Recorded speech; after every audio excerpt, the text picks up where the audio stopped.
Shalom, selamat pagi jemaat yang dikasih Tuhan. Jumpa lagi dengan Daily Devotion kita pagi hari ini.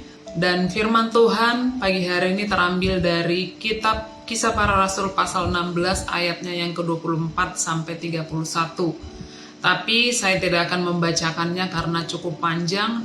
Nanti saudara sekalian bisa membacanya sendiri.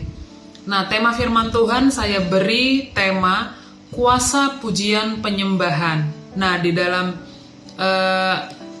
ayat firman Tuhan yang kita bahas pagi hari ini adalah menceritakan kisah Paulus dan Silas ketika ada di dalam penjara. Ya, pasti kisah ini sudah tidak asing lagi bagi kita ya. Apalagi tentang kuasa pujian penyembahan. Tetapi kita mau belajar bersama-sama bagaimana pujian penyembahan itu punya kuasa, punya dampak ya. Saya tidak akan panjang lebar menyampaikan tentang arti pujian penyembahan. Yang sudah pasti pujian itu berbeda dengan penyembahan. Itu bukan sesuatu yang sama, tetapi hal yang berbeda. Pujian itu adalah sesuatu yang ditujukan kepada Tuhan. Sedangkan penyembahan itu adalah ekspresi hati seseorang yang berwujud kasih ya. Itu sekilas tentang arti dari pujian dan penyembahan. Nah, sekarang kita akan bahas bagaimana pujian penyembahan dapat berkuasa. Nah, pujian penyembahan dapat berkuasa ketika Allah bersemayam atas puji-pujian kita.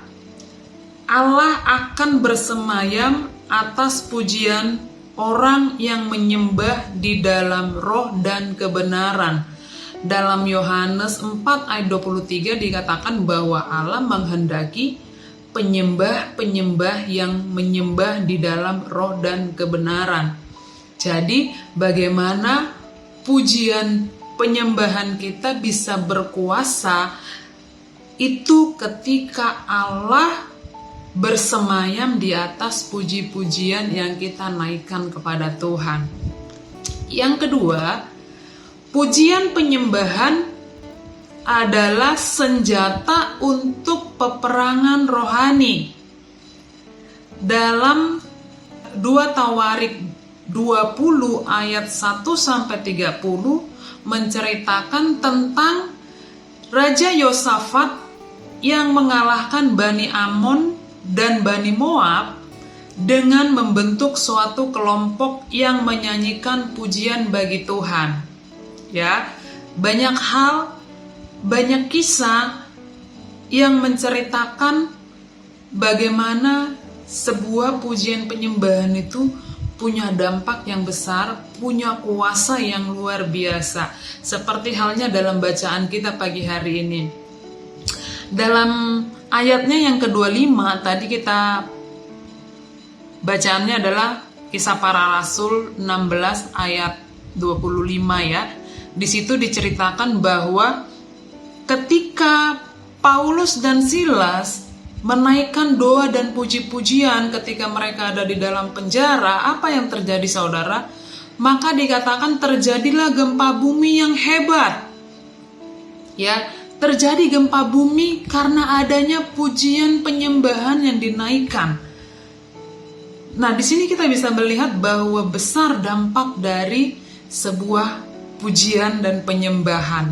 Dan yang terakhir adalah pujian penyembahan bisa membawa orang masuk ke dalam pertobatan. Masih di dalam Kisah Para Rasul pasal 16 ayat 30 sampai 31 di situ menceritakan ketika gempa bumi terjadi, maka seluruh sendi-sendi penjara bergoyang dan semua pintu terbuka sampai-sampai dikatakan kepala penjara sampai ketakutan.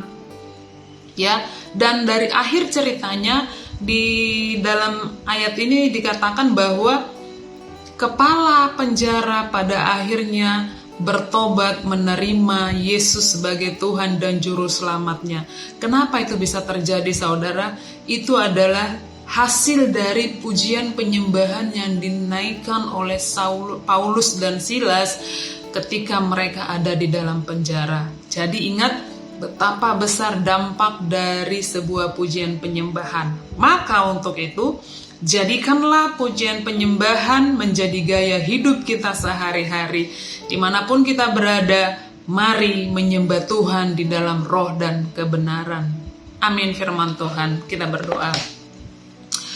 Terima kasih Tuhan, kebenaran firman-Mu mengingatkan kami kembali akan pentingnya kami menjadi penyembah-penyembah yang benar di hadapan-Mu Tuhan, karena kami tahu ketika kami menyembah Engkau di dalam roh dan kebenaran, maka Engkau Allah yang akan bersemayam di atas pujian kami Tuhan, dan kami akan melihat hasilnya, dampaknya Tuhan.